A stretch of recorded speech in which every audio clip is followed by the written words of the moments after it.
아, 또 시간이 거의 촉박해졌기 때문에 이전에 했던 설명을 이어서 해 드리도록 하겠습니다.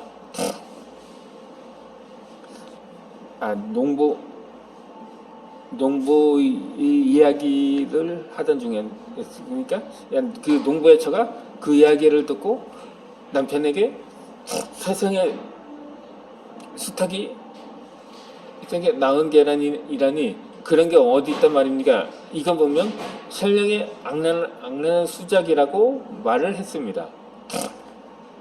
3일 후에 농부의 아내는 남편을 대신해 관아에 나갔습니다. 신령을 화를 내면서 어째서 내 남편은 지켜보지 않았냐고 소리를 질렀습니다. 그러다 그 부인은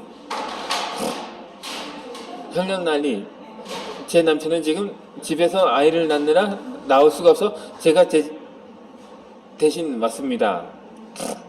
하고 그러자 그 설명은 뭐라고?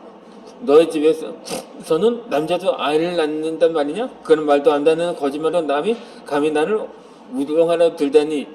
여봐라, 저 미천한 계집을 매우 쳐라.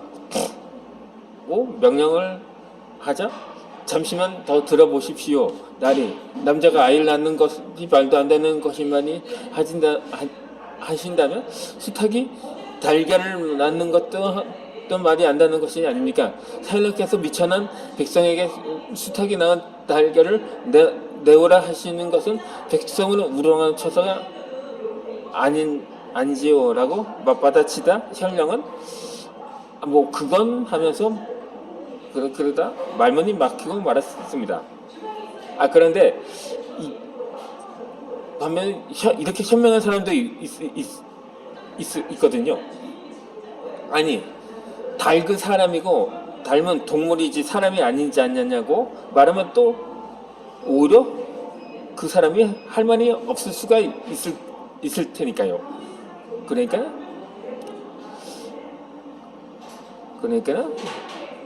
내 말은 무조건 맞고 다른 사람 말은 무조건 틀리다는 식이 될 수가 있는 거죠.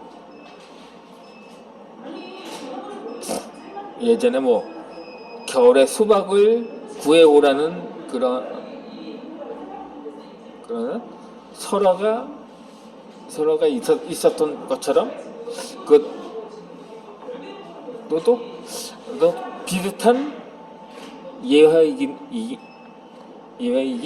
합니다. 물론 그 대상이 동물과 과일이라는 점이 다르긴 하지만요. 좌우지간 이 이야기는 비록 진부할지는 몰라도 여전히 사람들의 사랑을 받을 만만 합니다. 특히 농부 아내의 말은 지금까지도 그 지혜로움이 빛을 발하고 있습니다. 농부의 아내는 현령의 가혹한 괴롭힘에 맞서고자 거짓말에 거짓말로 대처하는 기교를 부려 터무니없는 요구에 방역을 한 것입니다.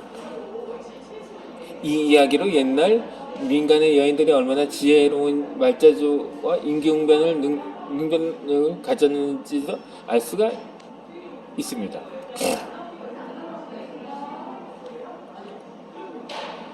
이처럼 뜻밖의 모욕을 당하거든 역습하여 일ገብ을 가하는 방법이 있습니다. 중국에서 오래도록 친일송받는 안자가 초나라의 사신으로 갔을 때 이러는 뜻밖의 모욕을 당했을 때 재빠르게 반격해서 달변과 임기응변의 능력을 보여준 전형적인 예라고 할 수가 있습니다.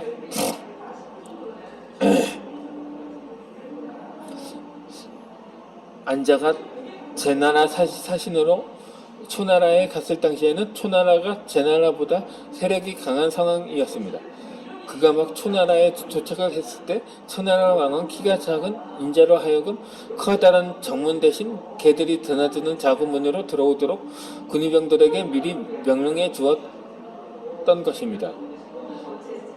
개인의 인격과 국가의 체면을 모욕한 이 웃지 못할 상황에 안자는 매우 예리한 반격을 가하게 됩니다. 그는 즉각 개나라로 파견된 사람만이 개구멍으로 드나드는 법이오. 나는 초나라에 사는 사절로 왔으니 이런 문으로 들어가는 건 이치에 맞지 않다고 말을 했습니다.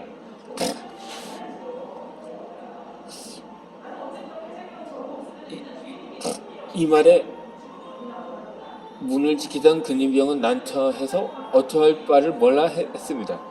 만약 이 안자를 개구멍으로 들어보내면 초나라가 개나라임을 스스로 인정하는 꼴이 되기 때문이었습니다.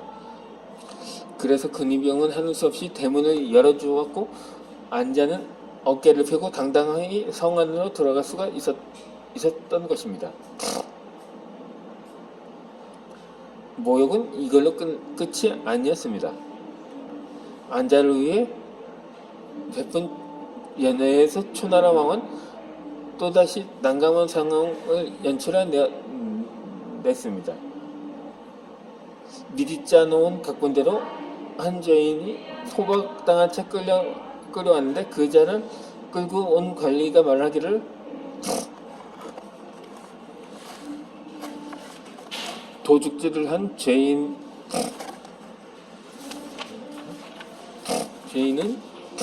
원래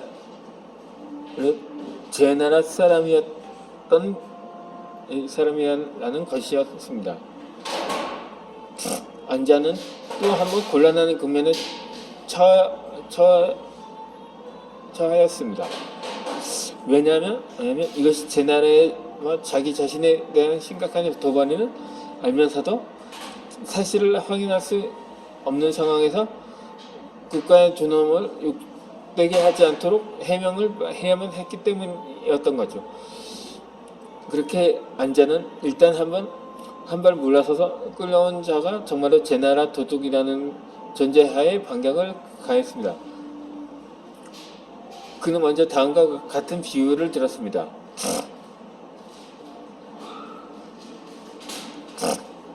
같은 귤이라도 회남에서 나면 귤이 되지만 화북에서 나면 북에서 나면 탱자가 된다 하옵니다.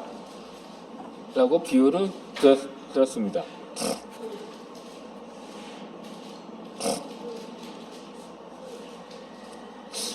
이 둘이 차이가 나는 원인은 토질이 다르기 때문이라는 것인데, 이는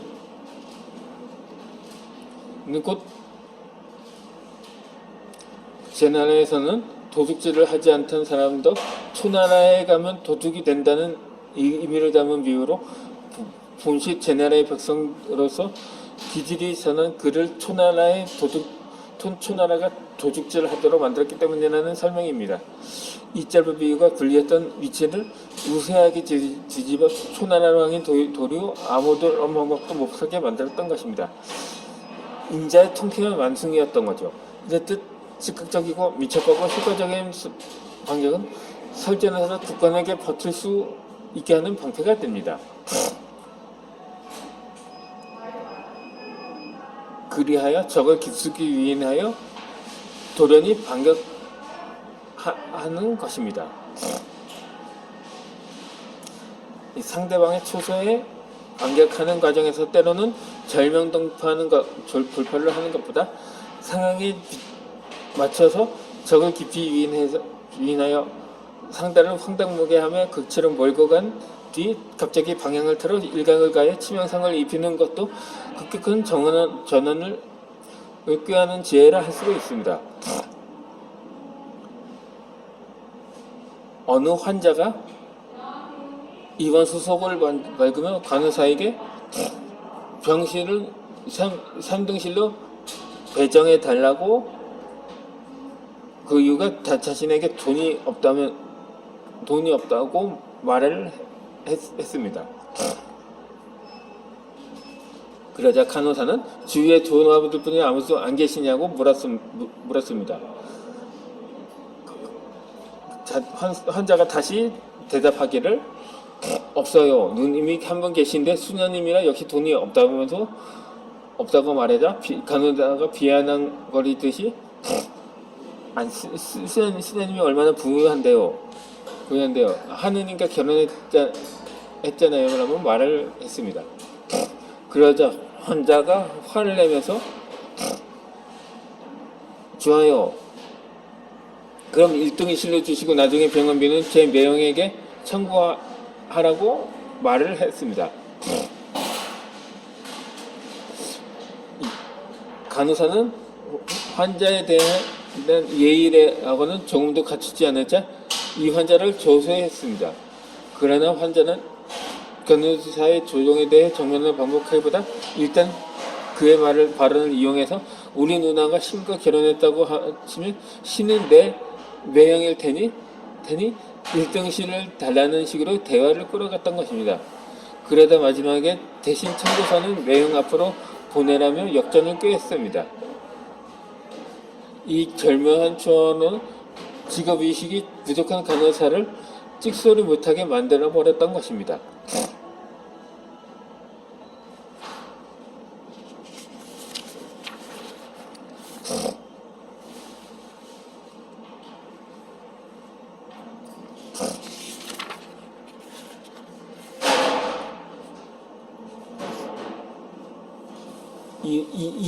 이런 상황에 닥칠 경우에는 때로는 강경하게 맞설 필요가 있습니다.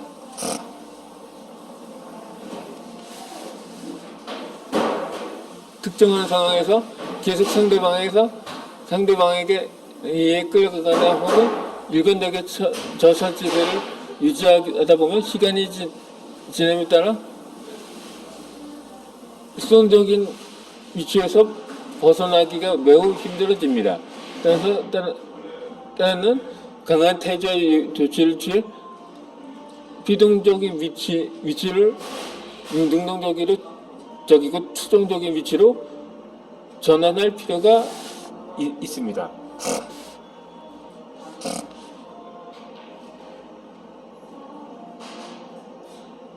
이 간 큰 놈은 배불러 죽고 간 작은 놈은 굶어 죽는다는 속담이 있습니다. 대다수의 사람들은 두려움을 참지 못하고 겁을 이겨내지 못합니다. 바로 이 점이 어떤 전략에서 말하고자 하는 강경책이 효과를 볼 수 있게 하는 심리적인 기초가 되다는 거죠. 이 강경책이라 하면 주로 신경력의 발달에서 많이 사용됩니다. 강경하게 밀고 나감으로써 심리적인 우세를 점할 수 있고 이로써 심리적으로 상대를 압도하여 철저하게 이기는 것입니다. 이 강경책 가운데에서도 가장 흔히 사용되면서 가장 효과적인 방법은 바로 협박입니다.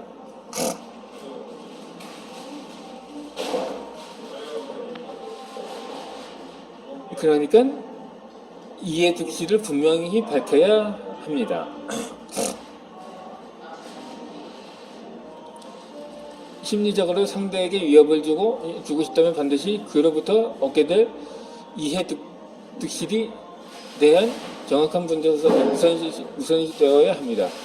대나무를 그리려면 먼저 마음속에 완성된 대나무의 모습이 있어야 하듯 이런 과정이 선언되어야만 진정으로 상대방을 위협할 수가 있다는 것입니다. 그러면 저는 오늘의 마지막 영상을 올려드리겠습니다.